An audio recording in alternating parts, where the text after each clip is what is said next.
असर के मैदान का काला सच, अंग्रेजों की वो काली ताकतों की एक राजा का लालच, अंग्रेजों के शिविर में छुपी हुई राज और इन युद्ध के बाद लाशों का यूं फैल जाना और युद्ध खत्म होने के बाद इन धुआं उड़ाना। तो दोस्तों, कैसे हैं आप सब। उम्मीद करते हैं कि आप लोगों की पढ़ाई बहुत अच्छे से चल रही हुई। तो आज का क्लास हम शुरू करते हैं। तो आज की क्लास में हम पालसी के युद्ध की शुरुआती घटनाओं को देख लिए थे। तो हुआ क्या था, अलावर्दी खां की मृत्यु के बाद सिद्दोदौला जो है वो नवाब बना बंगाल का। तो पालसी की लड़ाई जो मुख्य रूप से बंगाल की घटनाओं पर आधारित है। तो बंगाल में ही ये जगह है पालसी। तो हुआ क्या, ये जब राजा बना तो अंग्रेज क्या चाहते थे कि राजा ऐसा हो, मतलब वहाँ का जो राजा ऐसा उनके व्यापारिक हितों को ध्यान में रखे, मतलब अंग्रेजों को किसी तरह को व्यापार करने में रोक वोक ना लगाए। लेकिन सिद्दोदौला जब राजा बना, मतलब नवाब बना बंगाल का, तब उसने ऐसा नहीं किया। उसके सभी व्यापारी हितों पर रोक लगाया अंग्रेजों के। और इसी वजह से अंग्रेजों के खिलाफ मतलब इसी वजह से सिद्दोदौला के खिलाफ अंग्रेज षड्यंत्र करते थे। और उसके जो मतलब उनके सिद्दोदौला के जो दुश्मन थे उनको शरण देते थे और उनके साथ मिलके सिद्दोदौला को हटाने का भी वो षड्यंत्र करते थे। लेकिन उन पर अभी तक अंग्रेज कामयाब नहीं हो रहे थे। उसके बाद हुआ क्या, सिद्दोदौला को जब ये सब भनक लगी तो उसने आदेश जारी किया कि जो अंग्रेज हैं वो अपना बकाया कर दे, जो कर नहीं दे रहे थे अंग्रेज वो कर उनको दे, और जो किलेबंदी करके रखे वो किलेबंदी को हटाए और कर दे, किलेबंदी को हटाए। ये सब फरमान सिद्दोदौला ने जारी किया। और राजनीतिक मामलों में हस्तक्षेप ना करे, जो राज्य के राजनीतिक मामले उसमें हस्तक्षेप ना करे। ये सब मतलब उसमें मतलब जो राजा का फैसला है उसके खिलाफ कुछ ना बोले, ये सब वो सिद्दोदौला ने कहा। लेकिन हुआ क्या, अंग्रेज़ों ने उसके फरमान को मान्य कर दिया। जब उसने फोर्ट विलियम जो जगह है वहाँ की किलेबंदी को नष्ट करने का आदेश दिया, तब उसने मना कर दिया, अंग्रेज़ों ने मना कर दिया। इसके बाद क्या हुआ, सिद्दोदौला को जब ये बात पता चला तो वो बहुत गुस्से में हुआ। तो ये टाइम क्या था, 1756 ईस्वी में उसने काशी बाजार पर अपना हमला किया और काशी बाजार पर अपना कब्जा जमा लिया। जब सिद्दोदौला का काशी बाजार पर वो हम कब्जा कर लिया, तो काशी बाजार पर कब्जा करने के बाद उसकी हिम्मत और बढ़ गई और उसने 26 जून 1756 को फोर्ट विलियम में हमला करके वहाँ पर भी कब्जा कर लिया।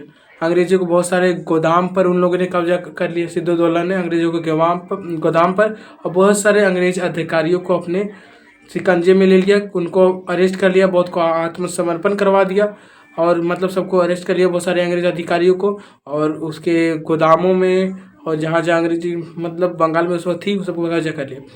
और इसके बाद जब सिद्दोदौला ने ये सब किया, उसके बाद बंगाल की मतलब वहाँ की अलीगढ़ की, कहाँ की था, अलीगढ़ की जो नवाबी है, आत्मसमर्पण करने के बाद मानिकचंद को कलकत्ता का भार, अलीगढ़ नहीं कलकत्ता का भार मानिकचंद को सौंपकर वो वापस लौट गया।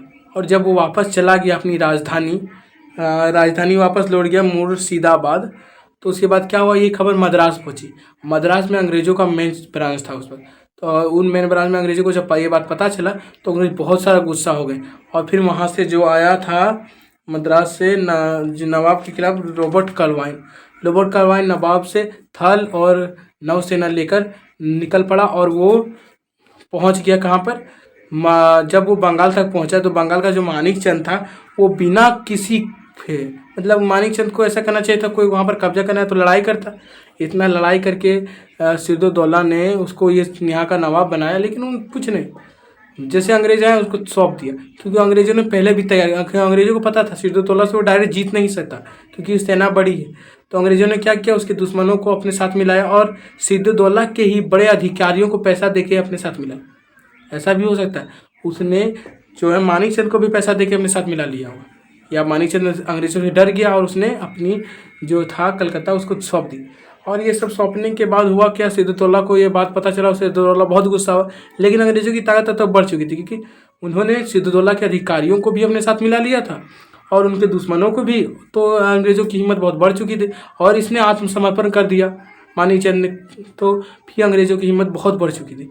तो इसके बाद सिद्दोदौला को विवश होकर अंग्रेजों के इतने बड़े विवश होकर अलीगढ़ की संधि करनी पड़ी। तो यहाँ तक हम लोगों ने पिछले क्लास में पढ़ा था।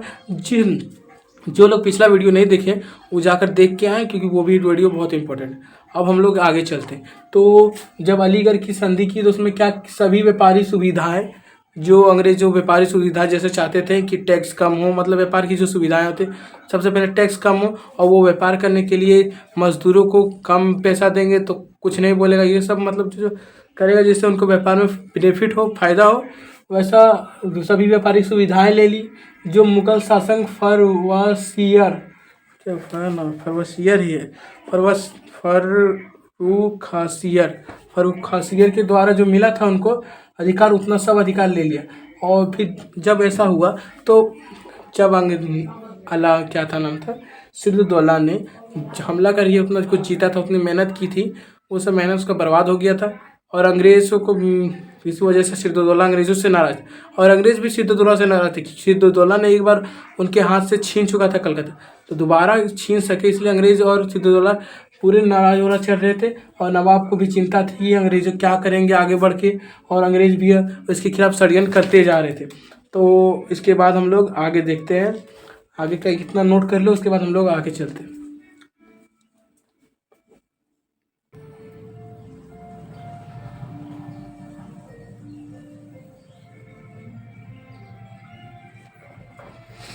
हेलो दोस्तों, इतना हम लोगों ने देख लिया, आप इसके आगे चलते हैं। उसके बाद हुआ क्या, जब अंग्रेज और सिद्दुल्लाह और रॉबर्ट क्लाइव दोनों के बीच पूरा संबंध नहीं बना था, दोनों मतलब झगड़े करने का मंसूबा बना ही लिए थे।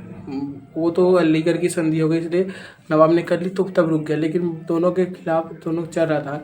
सिद्दुल्लाह को भी चिंता थी कि अंग्रेज आगे क्या करेंगे, और रॉबर्ट क्लाइव का मतलब अंग्रेज़ों की भी चिंता थी कि सिद्दुल्लाह फिर कोई कब्जा ना करे। इसके बाद उन दोनों में विश्वास और मतलब फूट बढ़ती गई, और अंततः पालसी का युद्ध हुआ।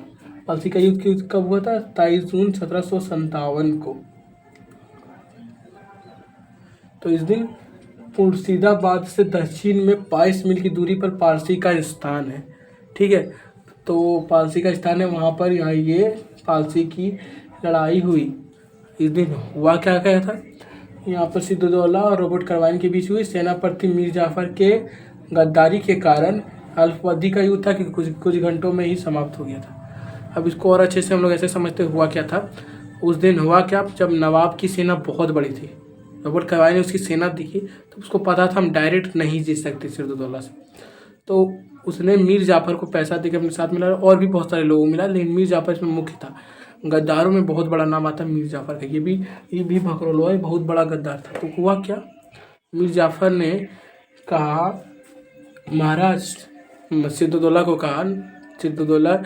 को कहा कि आप यहाँ से चल जाए, क्योंकि अंग्रेज़ के पास बंदूकों थी, तो उन्होंने सिद्दुल्लाह को पूरा डरा दिया एकदम।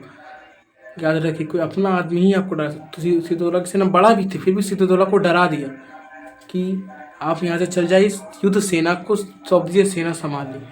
अब जैसे राजा निकला, चेस का गेम हो या युद्ध का मैदान, राजा खत्म सेना खत्म।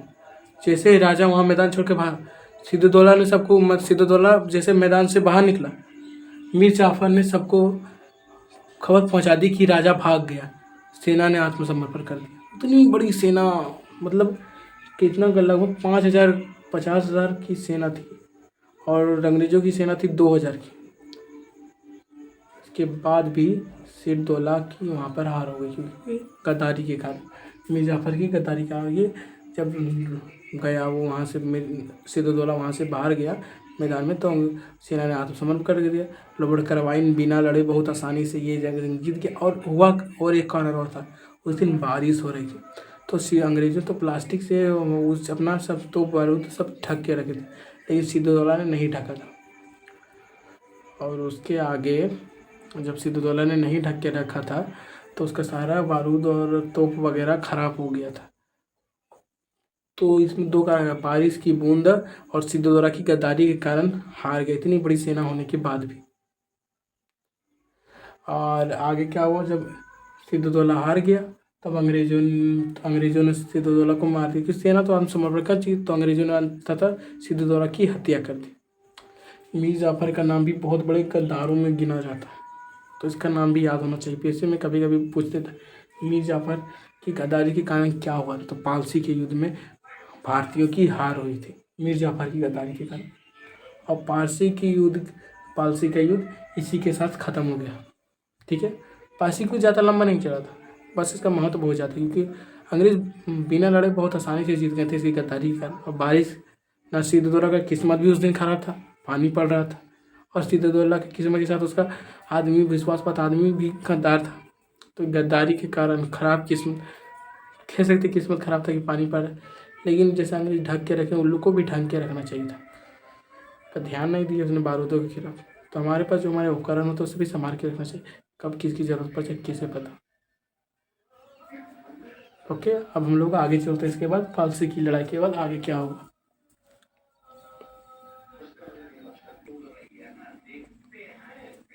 तो अब क्या हुआ उसके बाद, जब इतना सब होने लगा तो अंग्रेज़ों ने, जब पारसी की लड़ाई में अंग्रेज़ों की जीत हुई, तो जीत किसके कारण हुई थी? मीर जाफ़र की गद्दारी के कारण। मीर जाफ़र ने गद्दारी किया, सिद्धदौला को बोला कि यहाँ से भाग जाओ, हम लोग जंग जो है वो सेना संभाल लेगी। तो उस कारण से अंग्रेज़ों की जीत हुई, और अंग्रेज़ों की ये जीत बहुत मायने रखती थी भारत में। पारसी का युद्ध, उसके बाद बक्सर का युद्ध हुआ था, और बक्सर का युद्ध का भी कहानी इसी के साथ लंबा लंबा चलते रहते। तो अब क्या हुआ, जब मीर जाफ़र को बंगाल का नवाब बना दिया। मीर जाफ़र गद्दारी ही क्यों किया था, सोचो। मीर जाफ़र को अंग्रेज़ों ने कहा था, अगर तुम हम लोग के साथ दोगे तो हम तुमको राजा बना देंगे। अंग्रेज़, ऐसा हुआ होगा अगर हम लोग इमेज करें तो अंग्रेज जब योजना बना रहे, मीर जाफ़र गया होगा उसके बाद, महाराज हमको राजा बनना है। अरे हम लोग राजा ही तो बनाते, आओ तुमको भी बना देंगे, पैसा लाओ, ठीक, युद्ध में हम लोग के साथ मिल जाना, राजा बन जाओ। मतलब अंग्रेज ऐसा दिखा रहे होंगे मीर जाफ़र को कि हम तुम्हारे तरफ से लड़ा, लेकिन अंग्रेज अपने तरफ से लड़े। तो और मीर जाफ़र को, ऐसा मैं सोच रहा हूँ, मेरा थिंकिंग है, ऐसा हुआ होगा कि नहीं होगा, हो सकता है अंग्रेज़ों ने, दूसरा पॉइंट हम लोग ऐसा समझ सकते हैं कि अंग्रेज़ ही गए होंगे और मीर जाफ़र को तुमको राजा बना दिए, तुम हमारे साथ मिल जाओ, ऐसा हुआ होगा। उसके बाद जब जो भी हुआ होगा, अंततः बक्सर का युद्ध में अंग्रेज जीत गए मीर जाफ़र की गद्दारी के कारण। तो मीर जाफ़र को बंगाल का नवाब बना दिया। अब प्रॉब्लम अब शुरू हुई, अंग्रेज पूरा निश्चित आए, पूरा मज़ा में, पूरा एकदम कंफर्टेबल जोन में, एकदम पूरा मज़ा में सुतल है कि मीर जाफ़र अपना आदमी, जो हम बोलेंगे, मतलब अपना कुत्ता, जो हम बोलेंगे वही करेगा। लेकिन मीर जाफ़र ऐसा नहीं निकला। मीर जाफ़र अंग्रेज़ों के, मतलब अपनी प्रजा की चिंता करने लगा, और उनके सारे व्यापारी हितों नहीं माने। अंग्रेज़ों की व्यापारी हितें कुछ इस तरह थी कि वो सब अंग्रेज, मतलब प्रजा का, मतलब जो उनके साथ व्यापार में आता उनके सबका खून चूस लेते थे, उसके बाद भी अपना फ़ायदा करना चाहते थे अंग्रेज, मतलब थोड़ा सा मोह माया नहीं था उन लोग। तो राजा मीर जाफ़र के अंदर अब आया मोह माया कि हम लोग का राजा, हम लोग का प्रजा, तो राजा अपना प्रजा को, राजा का फर्ज है कि अपना प्रजा को ध्यान रखना। तो मीर जाफ़र उन कठपुतली राजा की तरह नहीं था, सभी बात नहीं मारा था। कुछ व्यापारी हितों में आनाकानी, कंपनी की कठपुतली साधक मार रही थी, लेकिन वैसा नहीं निकला। व्यापारी हितों में आनाकानी, कुछ चीज़ें नहीं बोले थे, ये चीज़ नहीं होना चाहिए, अंग्रेज़ों से बोलने लगे। फिर क्या हुआ, मीर जाफ़र जब ऐसा करने लगा तो मीर जाफ़र को हटा के मीर कासिम को बना दिया। कहाँ का, अगर मीर जाफ़र को हटा के मीर कासिम को बना दिया बंगाल का नवाब। अब सोचा मीर कासिम तो अपना आदमी, वही बोलेगा जो हम करें। लेकिन मीर कासिम भी अपनी प्रजा की सभी बात मानना इनकार करा। तो मीर कासिम सभी बात मानने से इनकार करने लगा कि सब बात नहीं मानेंगे, कुछ बात छोड़ दो, क्योंकि हमारी प्रजा का भी, हम लोग, हमारी प्रजा का भी पेट भरना, कुछ तो हम लोग के लिए छोड़ो। ये सोचकर मीर कासिम भी बात नहीं माने। फिर अंग्रेज़ों ने मीर कासिम के खिलाफ साजिश शुरू की कि एकरा भी हटाना ही भी है, मतलब इसको भी हटा के इसको भी मरवाना है, और अब कुछ करना है, क्योंकि ये भी हम लोग के साथ नहीं रहा। तो मीर कासिम भी जब अंग्रेज़ों के खिलाफ चलने लगा, तो मीर कासिम को भी हटाने के लिए अंग्रेज़ों ने बहुत अच्छा दिमाग लगा। जुलाई 1763 ईस्वी में कंपनी को मीर जाफ़र को बंगाल का की नवाबी करके मीर कासिम को, वहाँ से मीर कासिम से लड़ाई करने लगी। और मीर जाफ़र, मतलब पहले मीर जाफ़र ही था, उसको हटा के मीर कासिम को किया, फिर मीर जाफ़र को ला दी। बाद में बोला मीर जाफ़र को जब हटा दिया अंग्रेज़ों ने, तब मीर जाफ़र बोला होगा, मीर जाफ़र आगे मीर जाफ़र को बोला होगा, तुम बिल्कुल अब गड़बड़ी मत करना, हमारा फिर हटा देंगे तुम। तो मीर जाफ़र को हटा कर, मतलब मीर कासिम को अब हटा कर, फिर से मीर जाफ़र को वहाँ का राजा बने। मतलब अंग्रेज़ वो चाहते थे कि जो भी, मतलब यहाँ का नवाब बने वो हम लोग का बात बने, मतलब नवाब कठपुतली शासन, जैसे कठपुतली का खेल नहीं होता, ऐसे उंगली पर नचा रहे, तो जो भी यहाँ का नवाब बने वही करे जो हम चाहते हैं, ऐसा अंग्रेज सोचते। लेकिन जब वो कोई नवाब बना तो वो अपने भी प्रजा के बारे में थोड़ा सोचने लगा, और कुछ व्यापारी हितों को मीर जाफ़र भी, तो मीर जाफ़र को हटा मीर कासिम थोड़ा कुछ और ज़्यादा सोचने लगा, तो मीर कासिम को हटाकर फिर मीर जाफ़र को बना दिया और मीर कासिम के खिलाफ अंग्रेज़ों ने लड़ाई छेड़ दी। और इसी से शुरुआत होती है बक्सर के युद्ध की। बक्सर का युद्ध कैसा था? पहली बार तो गद्दारी करके जीता, लेकिन बक्सर के युद्ध में क्या होता है अंग्रेज़ों और मीर कासिम और मीर के रास्ते कौन कौन मिल के लड़ते, बहुत मज़ेदार होने वाला है ये जानना।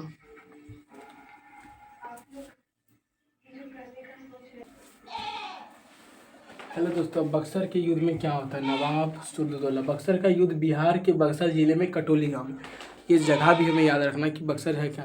बक्सर बिहार के बक्सर जिले के कटोली गांव में, और ये 1764 में हुए थे बक्सर के युद्ध। इसमें मुगल के शासन में कौन थे? मुगल शासक थे आलम अली द्वितीय, अवध का शासक सिद्दौला और मीर कासिम। और क्या हुआ था, इस कैप्टन मुरेली था, इधर मुनारो था, और अंग्रेज भयभीत हो रहे थे और उन्होंने क्या था, अवध के नवाब को अपने साथ मिलाने की कोशिश की, लेकिन वह सब हैटर मुनर के नेतृत्व में अंग्रेज़ों की जीत हुई। ये तो किताबों में डिफरेंसेस को अंदर में डिटेल में और जानते हैं हम लोग। इसके साथ हुआ था क्या कि जो मुगल शासन आलम द्वितीय था, ये दिल से लड़ ही नहीं रहा, ये दिल में अंदर ही अंदर से अंग्रेज़ों के साथ शांति समझौता कर चुका था, बाहर से दिखा नहीं रहता। ये कैसे बोल सकते हम लोग? आगे बढ़ जाने क्या होगा। अवध का नवाब सिद्दौला, इसने मीर कासिम के खजाने के लिए उसे नज़रबंद करके रखा था एक तरह से उसे। और उसके बाद तीनों सेनाओं के 3 सेनापति थे, और ये सब अपने अलग अलग तरीके से लड़ रहे थे, एक साथ तो लड़ ही नहीं रहे थे सेनापति। तो हारने का मुख्य कारण था कि सेनापति पहले अलग अलग लड़ रहे थे। उसके बाद सिद्दौला, जो ये अवध का सिद्दौला था, उसने मीर कासिम को नज़रबंद करके रखा था, तो उसे खजाने के लालच में उसके नज़रबंद करके रखेगा एक तरह से। और मूल शासन ये आलम द्वितीय है। जब उसके बाद ये तो दिल में मान चुका था। उसके बाद जब लड़ाई पूरी शुरू हुई, तो अंग्रेज़ों ने तोपों से बाहर, उन्होंने इस बात टेक्नोलॉजी उनकी एडवांस थी, और जनसंख्या मैंने बताया नहीं, इन तीनों की जनसंख्या बहुत ज़्यादा थी, इससे अंग्रेज भयभीत थे। 50,000 करीबन इन तीनों की मिलाकर सेना 50,000 की हो गई, और अंग्रेज़ों की सेना लगभग 7,100-200 इसकी करीबन थी, ये आंकड़ा बताया जाता है। इसके बाद भी अंग्रेज जीत गए बक्सर का युद्ध। 7,000 सेना, इधर 50,000। समझ लो अंग्रेजों को कितना दिमाग लगाया था युद्ध की जीतने के लिए। युद्ध कभी जनसंख्या से नहीं, युद्ध कभी सेना से जीती ही नहीं जाती, एक अच्छी रणनीति से जीती जाती। तो हुआ क्या, मुगल बादशाह आलम द्वितीय था, जब अंग्रेज़ों ने अवध के शासन सिद्दौला पर पूरा हमला करने लगे तोप से, तो अवध की सेना पीछे हटने लगी। जब अवध की सेना पीछे हटने लगी, तो जो मुगल शासन था आलम अली द्वितीय, उस सेना को पीछे हटते देख अंग्रेज़ों के शिविर में जाकर इसने शरण ले ली। जब राजा ही भाग गया, तो भाई जब राजा अंग्रेज़ों के शिविर में जाकर घुस गया, ये अंग्रेज़ों के शिविर में जाकर घुस गया और शरण ले लिया, तो इसकी सेना तो वैसे ही हार गई। और इसके सेना पर तोपाबारी की, तो ये भी हार गया, और इसकी सेना को तो पहले ही हारा रखा था। उसके बाद अंग्रेज जीत गए बक्सर का युद्ध। तो बक्सर का युद्ध मुख्य रूप से ऐसा हुआ, इनका ये भाग गया, इधर से लड़ा ही नहीं था, इसने नज़रबंद करके रखा था इसको, और तीनों सेनापति एक साथ मिले हुए थे। इतनी बड़ी जनसंख्या होने के बाद में एकजुटता नहीं थी, इस कारण वो सेना हार गई। और अंग्रेज़ों की सेना पूरी डिसिप्लिन थी, उनमें एकजुटता थी, और वो उसकी वजह से जीत गई। अंग्रेज मिलाना भी चाहते थे अवध को नवाब को, लेकिन ये मिला भी नहीं। उसके बाद भी अंग्रेज बिना गद्दारी के जीत गए। डर की वजह से ये मुगल शासन अंग्रेज़ों के शिविर में जाकर शरण ले लिया। तो ये था हम लोग का बक्सर का युद्ध। अब जो तो पहला युद्ध था हम लोग का, क्या था, पालसी का युद्ध। पालसी के युद्ध ने तो बंगाल के द्वार खोला था, लेकिन जब बक्सर का युद्ध हुआ, इसने पूरे भारत की चाबी दे दी। तो बक्सर का युद्ध बिहार में हुआ था, और बक्सर का युद्ध बिहार में हुआ था, पालसी का युद्ध बंगाल में हुआ था। तो वो तो छोटा मोटा युद्ध था, सिर्फ बंगाल की दरवाज़ा खोला था। लेकिन जब ये युद्ध अंग्रेज जीते, तो पूरे भारत का दरवाज़ा उनके लिए खिल गया, क्योंकि मुगल बादशाह शरण ले चुका है। अवध, मीर कासिम, बंगाल का नवाब, एक साथ तीन जगहों पर उनका कब्जा हो चुका था। तो इनके बाद क्या इंपॉर्टेंट पॉइंट हुआ, इसके बाद क्या जीता अंग्रेज़ी, क्या हुआ पालसी की, मतलब बक्सर के युद्ध में जीतने के बाद अंग्रेज़ों ने क्या नियम लिए, और के युद्ध में के अंतिम कौन सी संधि करने पर ख़त्म हुई, ये हम लोग नेक्स्ट क्लास में जानेंगे। इस युद्ध के परिमाण बहुत महत्वपूर्ण थे। बक्सर के युद्ध में विजय होने के बाद भारत में वास्तविक रूप से ब्रिटेन प्रभुत्वता स्थापित हुई। अब मुगल सम्राट बंगाल का नवाब अवध पूर्ण रूप से कठपुतली शासन बन गए। तीनों जब ऐसा हुआ तो पूरे कठपुतली शासन बन गए, और कठपुतली शासनों के अनुभव से सीख लेते हुए खुद नवाब बनने का रास्ता खोज रहे थे अंग्रेज। कठपुतली शासन जैसे गद्दारी कर रहे थे पहले मीर कासिम का या फिर मीर जाफर, दोनों जैसे कैसे आनाकानी कर रहे थे, वो देखकर अंग्रेज खुद नवाब बनने की चाह रहे थे। इलाहाबाद की संधि के द्वारा मुगल सम्राट ने इस कंपनी के बंगाल प्रांत के दीवानी नियुक्त कर दी। बंगाल के विशाल राजस्व संसाधन पर कंपनी का एकाधिकार हो गया, स्थापित हो गया। कंपनी के इतिहास में वैदिक आर्थिक व्यापार का युग समाप्त हो गया और राजनीतिक सत्ता के अंतर्गत राजकीय राजस्वों के साथ व्यापार का युग समाप्त शुरू हुआ। मतलब इसके बाद क्या हुआ, जब बक्सर का युद्ध पूरी तरह से ख़त्म हुआ तो कंपनी ने पूरे बंगाल पर कब्जा कर। इससे पहले कंपनी का था कि हम लोग सिर्फ व्यापार करेंगे और सिर्फ कठपुतली शासन तक अंग्रेज गए थे, लेकिन अब राजनीतिक, अब उनने अपने व्यापार के साथ राजनीतिक भी मिलाने लगे और भारत के राजनीतिक मामले में भी घुसने लगे और भारत पर धीरे धीरे कब्जा करने की इसकी योजना और आगे बढ़ने लगी और बक्सर का युद्ध में बहुत इंपॉर्टेंट था।